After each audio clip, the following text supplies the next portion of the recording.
Well, the Florida Gators lost two commitments this past weekend in addition to the game, and we're going to talk about all of that, unfortunately, here on Locked On Gators.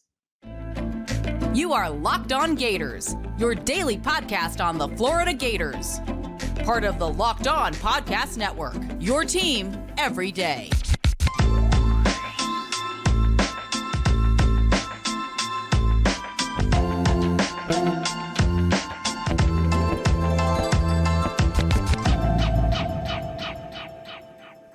Hello, and welcome back to another episode of Locked On Gators, part of the Locked On Podcast Network, your team every day. Thanks for making Locked On Gators your first listen of the day. We are available daily and free wherever you listen to podcasts. Happy Monday, if you want to call it happy. I'm Brandon Olsen. Find me on Twitter at WNS_Brandon.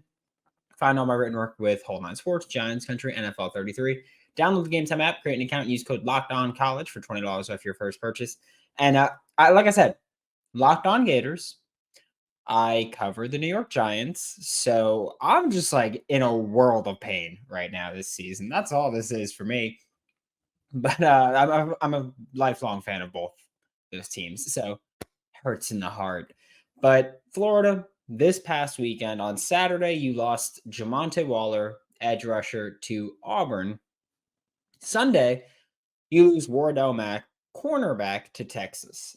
And I tweeted this yesterday, and I feel like it pissed off some people. Not that I care that much, but I just wanted to say, I tweeted that Florida takes a lot of national public L's. Just a lot of national public. I'll find the exact words that I used so that it doesn't seem at all like I'm trying to change the phrasing.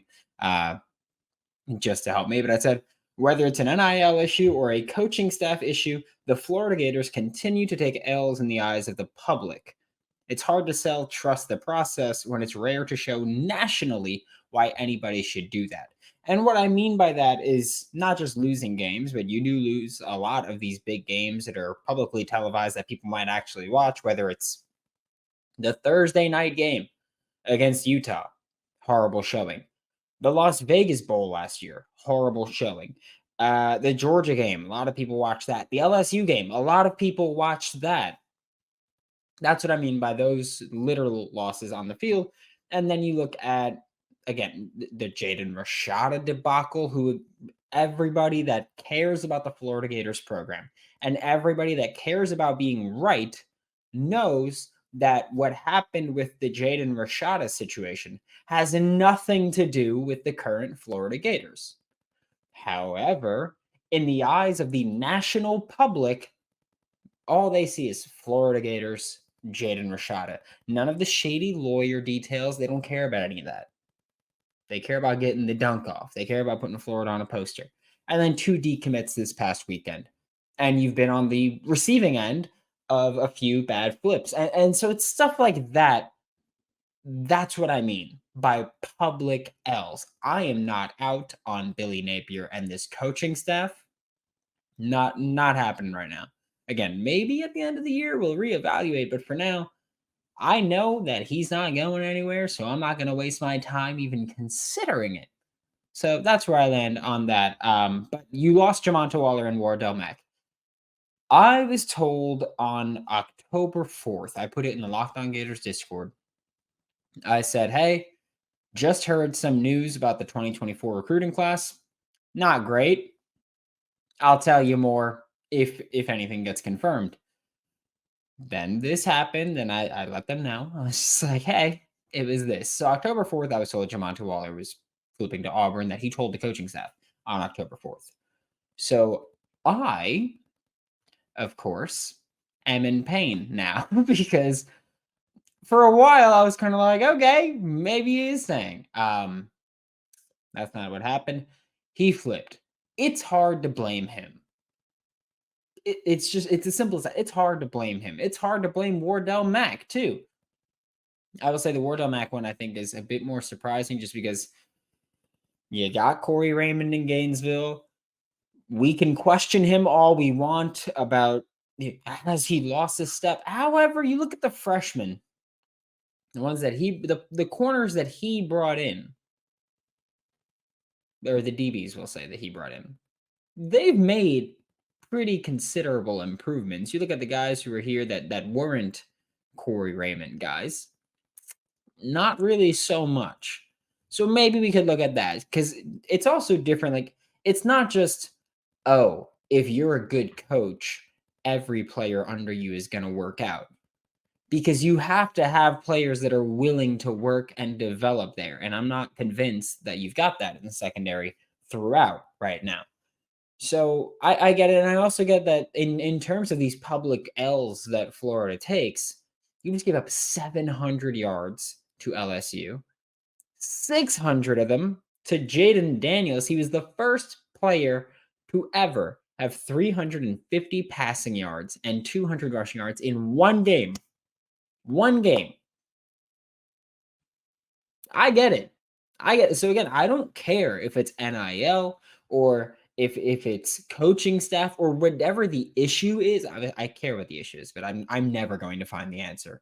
So I don't care necessarily what specifically the issue is, but it's really hard to withstand that outside pressure when publicly you're just taking L after L. Like, I know, and I said this before, and I'll say it again. I know how bought in so many people in that building are. I know that I ran into a bunch of players the Arkansas weekend, and a bunch of them, and by a bunch of them, I mean literally every single one of them was just like, don't worry, like, Nape's gonna put it together. Napier's building it. Napier's putting it together. Like, the players in that locker room believe in Billy Napier, in what he's putting together. But again, nationally, publicly, it's L after L. So I'm curious, and I hate even considering, will Billy Napier last long enough to maybe turn it around? I genuinely don't know. But the decommits like Jamonta Waller, Wardell Mack, they can't be happening like that. Like, it's something that you can't give up when you're losing on the field. You're not looking that good on the field.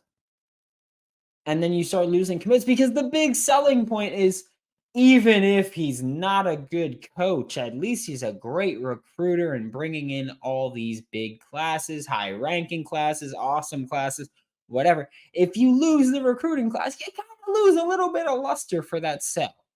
So I think that's one of the reasons, like, you can't have these decommits. That can't happen if you're Florida. If it's an NIL issue, it ain't about having the money. It's about being willing to spend it. And that's not a Napier thing. That's an above him thing. You got to be willing to do it. Welcome to 2023. You adapt or you die. And the process that you're using right now, you don't live in the long run. So you have to adapt. If that means getting rid of Scott Strickland as AD, hell, do it. Even if that has no impact on it, do it. Like, why not? Please, I'm begging you. But this is one of those situations where your main selling point right now, why so many Florida faithful are tuning in to every game knowing, hey, the product that we're about to see on field probably isn't that good. Big reason for that is that recruiting class and these freshmen. You have to keep that together. So Jamonta Waller has gone to Auburn. Maybe Florida still got a shot. We know Florida's still going to be in contact. Wardell Mack gone to Texas. Maybe Florida still got a shot. We know they're going to be in contact. 1,000% committed. Wardell Mack did say. Everybody says that crap. And it's very rare that they genuinely mean it. So we'll see. But for Florida, if I'm Florida, I'm contacting Texas A&M's commits. I'm contacting any commit worth a damn at a position that might lose a coach there. And hey, you up? You see how bad our corners are? Do you want to play day one? Slide. And it's as simple as that. Obviously, it's not as simple as that to convince them, but it's as simple as that in terms of you need to get active. You need to be active here because you cannot let this recruiting class fall apart. I don't care what it's fallen to on 3. I don't care what it's fallen to on 24/7. I don't care about the recruiting class ranking. Okay? I care that you go in there and you get the players you need to turn this ship around.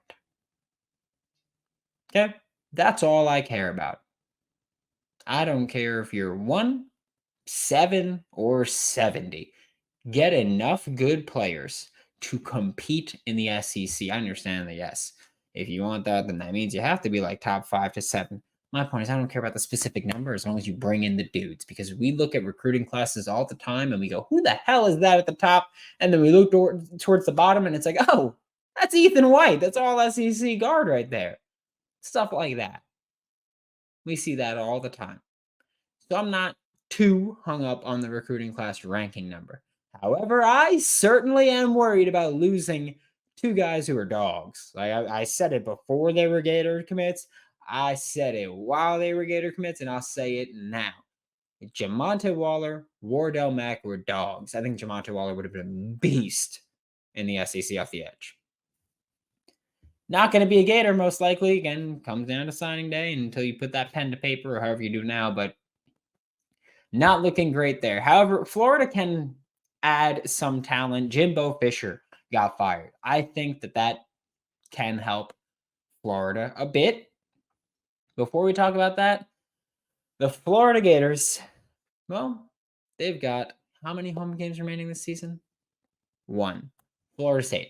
1 last game. So whether you're looking now or you're looking the day before, Game Time is the place to get those tickets for your last Florida Gators home game of the year. The Game Time guarantee means that you will always get the best price. If you find tickets in the same section and row for less, Game Time will credit you 110% of the difference. 110%. So snag tickets without the stress with Game Time. Download the Game Time app, create an account, use code LOCKEDONCollege for $20 off your first purchase. Terms do apply. That's code LOCKEDONCollege for $20 off with Game Time. So download Game Time today. Last minute tickets, lowest price guaranteed.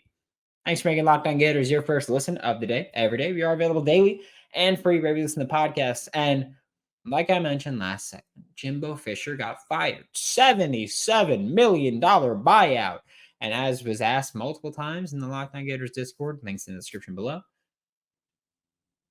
and was asked in the subtext, by the way. Link is also in the description below if you want to just support the show. $5 a month after a 2-week free trial. You get one-on-one conversations, all that fun stuff. Does this have an impact on Billy Napier? No, it doesn't. One was at his university for years. One is in year 2. One is at a university willing to spend that money. One is not. It's not about not having the money. It's about not making decisions like that. And it's also about who, like, we'll talk about how Jimbo getting fired impacts Florida. But let's talk about this for a second. When people want to talk about, does Jimbo Fisher getting fired in that big buyout, does that impact the Florida Gators? If you fire Billy Napier after year 2, hell, if you fire him after year 3, really, like just thinking about it from this specific situation, if you fire him in year 2 or year 3, when you came out and you said, we know this is going to be a process, we're going to give him the time to build the program back and bring us back. We know it's going to be time consuming. We have to be patient. You fire him in year 2 or year 3. What self-respecting coach is going to go, I trust them to give me the time if I have a bad year? The answer is freaking none of them. So let's take logic of financials out of the equation. Let's talk about that, right? Now, Jimbo Fisher got fired. No Florida Gator fan feels awesome right now, but Jimbo Fisher getting fired can help Florida in 2 ways, maybe 3 ways. If there's any assistance you want, we could talk about that, but we're not going to today. But it opens the door for Texas A&M decommits. We look at wide receiver Cam Coleman, hasn't decommitted, was taking visits before Jimbo got fired, even Florida, and has said his recruitment is still open. Personally, I'm expecting Cam Coleman to join Jamonta Waller. over in Auburn. But Cam Coleman is expected to take an official visit to Florida before signing day. So there's that. Cam Coleman, wide receiver. Defensive lineman Dalen Evans. He's going to be on campus for the Florida State game, which is huge given the time. Like the Jimbo Fisher firing is huge for the Florida Gators, specifically in that way. Dalen Evans is coming back to campus. He does not have a head coach right now at Texas A&M. He doesn't have one. He doesn't know who's going to be his head coach next year. He doesn't know who's going to be his defensive coordinator next year. He doesn't know who's going to be his defensive line coach next year. He doesn't know who's going to be his assistant defensive line coach next year. He doesn't know any of that. You get him on campus. He's going to be on campus in less than 2 weeks. Sean Spencer, you get paid what? $1 million, somewhere in that range? You lock that down. Lock that down immediately. All right. Safety, Jordan Pride, also currently committed to Texas A&M. Florida has been in contact lately. He was on campus for, I believe it was the Arkansas game. Jordan Pride was there. Came down to Florida, Texas A&M after Jordan Pride decommitted from Florida State. He went to Texas A&M. Florida's clearly still interested because I know that was a thing that we talked about in the Locked On Gators Discord where people were like, I thought Florida wasn't that sold on him or whatever the rumor was. Even if it was true at one point, he was on campus in early November. Florida's interested, okay? And I will say this one. This is the least likely one that I think will be impacted by it, but tight end Eric Garner. Florida has backed off from what I know. We could see them take another look. He's 4-star tight end from Illinois, maybe 3 stars, but I'm not sure he contributes too much as a true freshman, but when I think about it with this, your tight end room, you're going to need youth thrown into it because I'm not sure how much depth you're going to get at tight end in the transfer portal. We know that you've got Hayden Hansen and Arliss Boardingham are starting this year. They're probably going to be your starting tight ends next year. Both draft eligible after next year. Arliss is obviously the bigger declaration risk, just given his skill set. But Eric Garner is someone that I think can contribute at both spots, which gives him a little bit of flexibility there. Like not Tony Livingston, but like how Tony Livingston can be on the field with Arliss or Hayden and how that works out with him. So we can talk about that. Tight end room needs youth in there. Specifically for that. You're probably going to lose 1, maybe 2 to the portal. You've got Dante Zanders out of eligibility, not that he plays, but that's a position that you're going to need depth at. So if you can get Eric Garner there, go, swing for it. Why not? You're silly not to. Then we could also see current Texas A&M players hit the portal. Florida hasn't fired anyone, and Jordan Herman, depth offensive lineman, hit the portal yesterday. So looking at Texas A&M, I'm looking right at wide receiver Evan Stewart. Hey, big head, I'm texting him. That's what I'm doing. Especially because Billy Gonzalez was the wide receiver coach under Mullen. Evan Stewart and Walter Nolan, defensive linemen, were both guys that Dan Mullen's staff targeted. So Billy Gonzalez, wide receiver coach at the time. Maybe you're familiar with Evan Stewart a little bit. Maybe you reach out. Maybe you convince him, hey, you see the receiver room right now? Ricky's leaving. Ricky's draft bound. Ricky's NFL bound. You want to be an NFL bound player too? Cool. Slide to Gainesville. You got 1 year before you can declare for the draft. Make it count. Be a wide receiver 1 here. Be a wide receiver 1 for an offense that clearly their passing attack has been efficient and effective. Can't say it hasn't been for Florida. Why not throw Evan Stewart into the mix? Or at least that's the selling point. Again, I'm not saying that this is what the coaching staff is going to do. I'm saying you're kind of dumb if it's not an attempt that you make at least.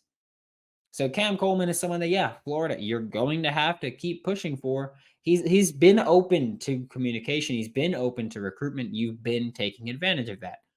Hammer it home now. Hit him with, you don't know who your head coach is going to be. You don't know who your offensive coordinator is going to be. You don't know who your wide receiver coach is going to be. You don't know who your assistant wide receiver coach is going to be. You don't know who your GA with wide receivers is going to be. You don't know who your analyst with wide receivers is going to be. You don't know any of that. Slide. Like those are your selling points here.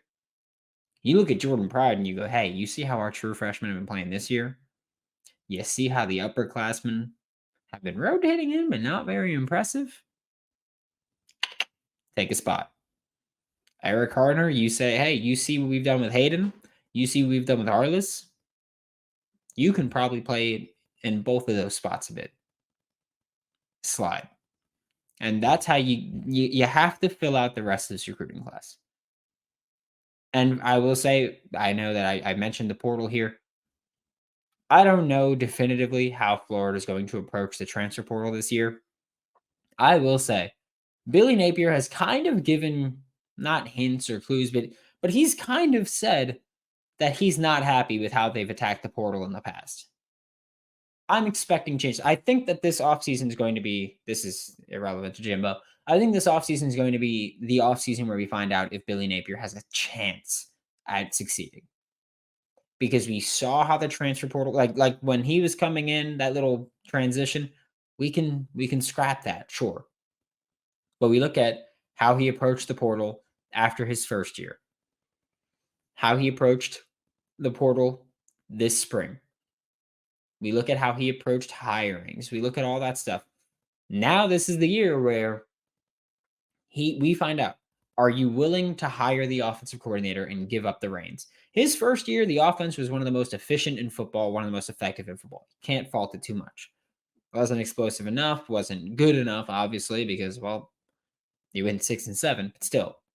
First year, you can say, all right, the offense maybe just wasn't your guys, wasn't your fit, whatever. This year, you need to hire an OC.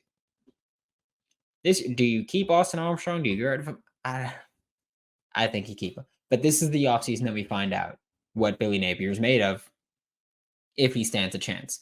But while we're on the subject of Austin Armstrong, we do have to talk about him because his defense was dog crap on Saturday night. Before we talk about that, we spend a lot of time talking together. You and I, we get fired up together on wins and losses, who starts and sits, and you watch Saturday's postcast after the game. We were fired up. It was fun. I'm thankful for that connection we have. I say it at the end of every postcast. I say it frequently during the week. I'm incredibly grateful to have people that I can talk to and about Florida and communicate with, and it's awesome. It's fantastic. Today, want our chat to be a little bit more personal, whether you're on extended travel, bracing for a major weather event, or limited by yet another supply shortage. You are covered, my friend, thanks to our partners at Jace Medical. Life-saving antibiotics and a long list of daily medications can be ordered in a 1-year supply. Go online right now to jacemedical.com to receive your 12-month supply on your daily medication. Remember to use promo code LOCKEDON at checkout for a discount as well. If you or someone you love would get some peace of mind by having a year's supply of any daily med, go to jacemedical.com to see if it's offered for you. And remember to use promo code LOCKEDON for $20 off your purchase. Thanks for making Locked On Gators your first listen of the day, every day. We are available daily and free reviews in the podcast. And we're going to spend the rest of the show talking about the defense. And like I mentioned this briefly last segment of, do you get rid of Austin Armstrong? Do you keep Austin Armstrong? Do you go, hey, kid's in over his head? Or do you go, he's just got to get his guys and get it right?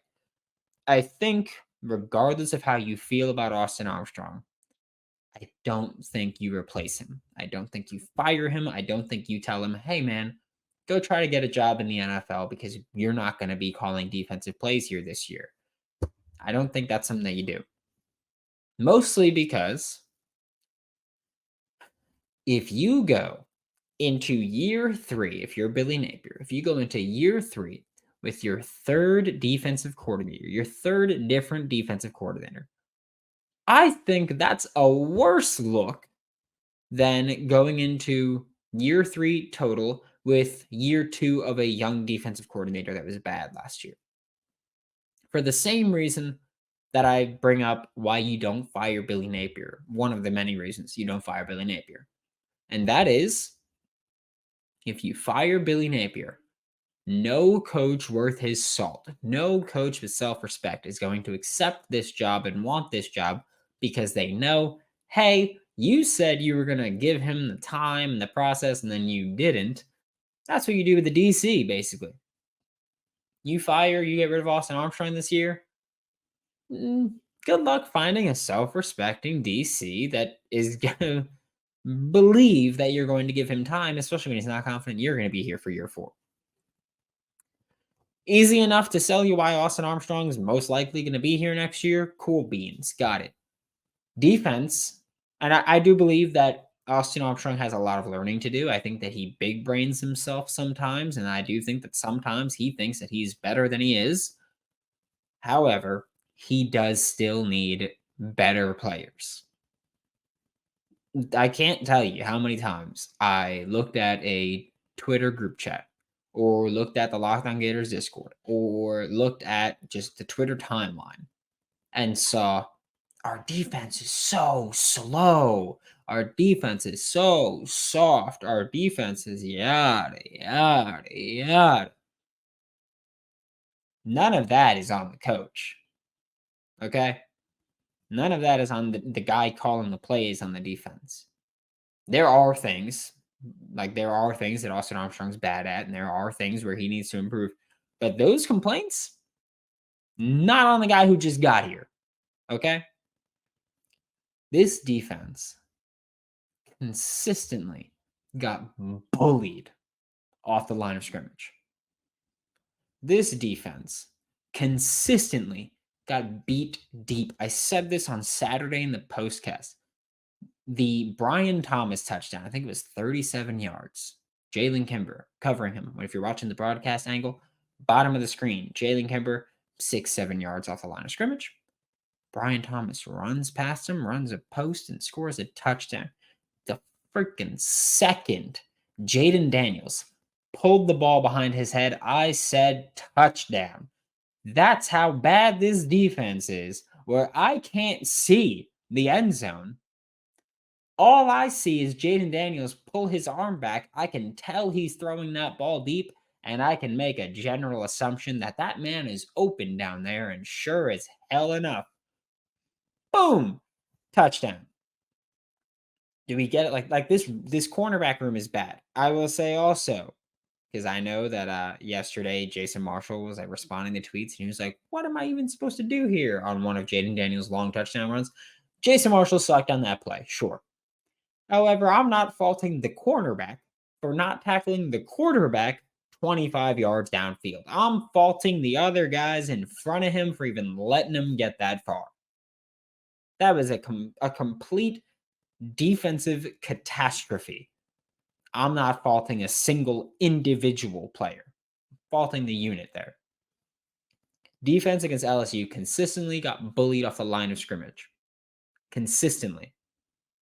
You look at, I forgot which running back it was, but just lit up Derek Wingo when they were lead blocking. Just lit him up. That was not the only play that someone on Florida Gators defense got lit up or put down or whatever you want to say. Piss poor tackling. Specifically, there was that play, I think it was the first drive, where Jaden Daniels escaped the pocket, started running. Scooby Williams fired down, and then he was just and then Jaden Daniels was just past Scooby Williams. That bad angle, bad form. Don't like how Scooby tried to make that play. And I've praised Scooby. I'm not saying Scooby's bad. I'm saying that play was a bad play. Okay, Bryce Thornton had a couple missed tackles. There's too many fundamental issues with this team. Team, not just defense. Team. Offense, you've made improvements. You've gotten much better. Special teams, you didn't screw it up. Game changers, you didn't screw up. But defense is who we need to focus on from Saturday, because that was the worst defensive performance I've ever seen. Ever. Not just Florida. Ever. 700 yards. I get LSU's explosive as hell offensively. 700? Yikes. So tackling wasn't great. And I don't just mean missed tackles. I mean tackle, as in, they engaged and broke the tackle. I mean tackles as in taking the bad route. That's what Jason Marshall did against Jaden Daniels. He took the bad route, and then he didn't attempt to recover and make the stop. That's what he did. That happened a lot. That happened multiple. And Jordan Castell took a bad angle on the 85-yard rushing touchdown by Jaden Daniels on the zone read. Bryce Thornton took a bad angle on that same play. A lot of players took bad angles, so they didn't necessarily break tackles or miss those tackles. They didn't even get the opportunity to take a tackle chance because they took themselves out of the play. That happened a lot. Defensively, this is just a catastrophe right now. It's a meltdown. It's a cluster, you know what. It's a blank show. That's what it is. It's just bad right now. And it's at the point where it's impossible to pinpoint what you can fix or what the fix is because everything is going bad. Against LSU, your pass rush did Jack Diddley. Your coverage, Jack Diddley. Like the crazy part about what LSU did offensively against Florida is that Jaden Daniels had what was the exact number? Jaden Daniels had 372 passing yards. Okay? 372 passing yards. He threw the ball 26 times. He had 14 yards per attempt. 14 yards per attempt. That is disgustingly awful. Like, that is impressive. That's playing Madden on rookie. 14 yards per attempt against Florida. Jaden Daniels, when you look at what he did running the football, 234 yards. 234 yards, 2 touchdowns on 12 carries. That's 19 and a half yards per carry. Okay? 234 plus 372, Jaden Daniels had a total of 606 yards on 38 plays. 16 or 15.95 yards per pass attempt plus carry. That's what we saw defensively from the University of Florida. Do we get the issue now? Do we understand why so many Florida Gators fans are pissed about the performance that's being put in front of our faces that we're being forced to watch and I say forced because obviously no one's holding your face there watching it, but you're a Florida Gators fan. You're probably watching the game there. It was ridiculous. LSU had an EPA per play of 0.59. EPA per dropback of 0.8. EPA per rush of 0.42. That's 99th percentile EPA per play, 98th percentile EPA per dropback, and 95th percentile EPA per rush. Damn good game for them. 13.78 yards per dropback for LSU, an explosive play rate of 18%. Yikes. Florida Gators fans, we are in for probably a rough go of things, but hey, in all kinds of weather, right? Thanks for making Locked On Gators your first listen of the day. Every day, we are available daily and free wherever you listen to the podcast. We'll be back tomorrow, and don't forget, this is Locked On Gators, where it's okay to feel. All right, that's what we're gonna do. We're gonna feel, but we're gonna get through this together, and brighter days will be ahead of us. We'll be back tomorrow. Talk more Florida Gators football. Probably talk more recruiting. Probably talk more LSU game. Probably talk maybe coaching changes. We'll see. For Locked On Gators, I'm Brandon Olsen. Don't forget to follow you on Twitter. Don't forget to follow me on Twitter at WNS_Brandon. Find all my written work with the whole 9 sports, Giants country, NFL 33. And as always, thank you, and I will see you all tomorrow.